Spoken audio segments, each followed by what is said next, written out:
Premier épisode de notre série Focus Angola. Pendant un mois, vous allez découvrir les nouveaux défis d'un pays qui cherche à diversifier son économie. L'Angola veut sortir de sa dépendance au pétrole qui a longtemps fait ses beaux jours et cela passe bien sûr par le développement des infrastructures.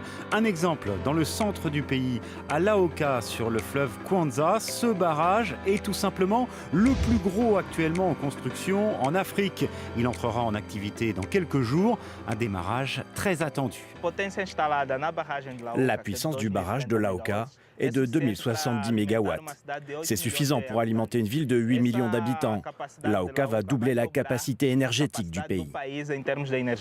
Un investissement de 5 milliards 400 millions de dollars. Ce géant mesure 156 mètres de haut, plus d'1 kilomètre de large. Le barrage va avoir un impact direct sur l'ensemble de l'économie angolaise.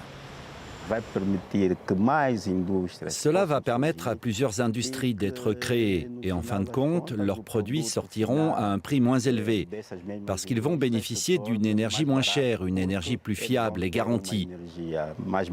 Et ils vont arrêter d'utiliser les sources alternatives comme les générateurs. Si l'accès à l'électricité est l'une des clés du développement de l'Angola, l'incroyable biodiversité du pays est aussi l'une de ses richesses, un aspect qui a été largement pris en compte dans la conception du projet. Nous avons fait la reforestation des zones dégradées, l'équivalent de 70 terrains de football. Par ailleurs, lors du remplissage du réservoir, on a aussi eu la préoccupation de conserver le parcours du fleuve, pour conserver la biodiversité. C'est pour cela qu'on garde une ouverture pour faire en sorte que la vie le long du fleuve puisse continuer.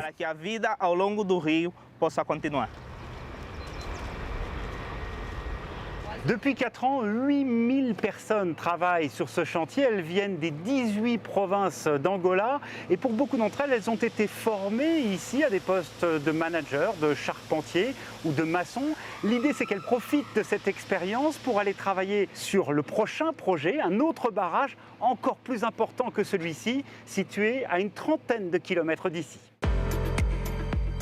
Retour à Luanda avec l'autre symbole du développement des infrastructures en Angola, le nouvel aéroport. Là aussi, le chantier est impressionnant. L'aéroport sera entouré d'une immense zone d'activité économique, d'une véritable ville nouvelle avec hôtels et centres de conférences. Ce projet, c'est tout simplement l'un des plus importants jamais menés ici en Angola. En tout, ce sont 3,8 milliards de dollars qui ont été investis dans ce nouvel aéroport. Quant aux premiers avions, ils devraient atterrir et décoller à la fin 2018, le temps de terminer les travaux bien sûr, mais aussi de réaliser toute une batterie de tests absolument indispensables au démarrage d'un tel aéroport. Cet aéroport pourra accueillir les plus gros avions du monde, comme bien entendu l'A380. Il sera équipé des toutes dernières technologies satellites de contrôle du trafic aérien. Objectif, attirer de nouvelles compagnies aériennes internationales, conforter la stratégie de développement d'un hub africain et multiplier par 5 la capacité aéroportuaire de Luanda. On va passer de près de 3 millions de passagers par an à 15 millions de passagers par an. Il s'agit de positionner cette infrastructure dans le top 3 en Afrique subsaharienne, en concurrence avec Lagos et l'Afrique du Sud. L'aspect environnemental, là aussi, a été largement intégré. Par exemple, les avions atterrissant ici n'auront plus, comme c'est le cas pour l'actuel aéroport, à effectuer d'interminables boucles au-dessus de la ville pour se positionner. Quant à l'impact économique, le projet prévoit que la zone pourrait générer 16 milliards de dollars de chiffre d'affaires par an et bien entendu créer des emplois dans la région. C'est dans notre projet. Environ 170 000 postes de travail vont être créés ici autour de l'aéroport. Et rien que ça aura un impact économique pour l'avenir de la ville de Luanda et bien sûr pour l'Angola.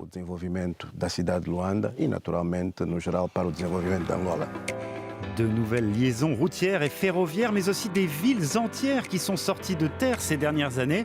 Aucun doute, le développement des infrastructures est l'une des clés de la transformation économique de l'Angola.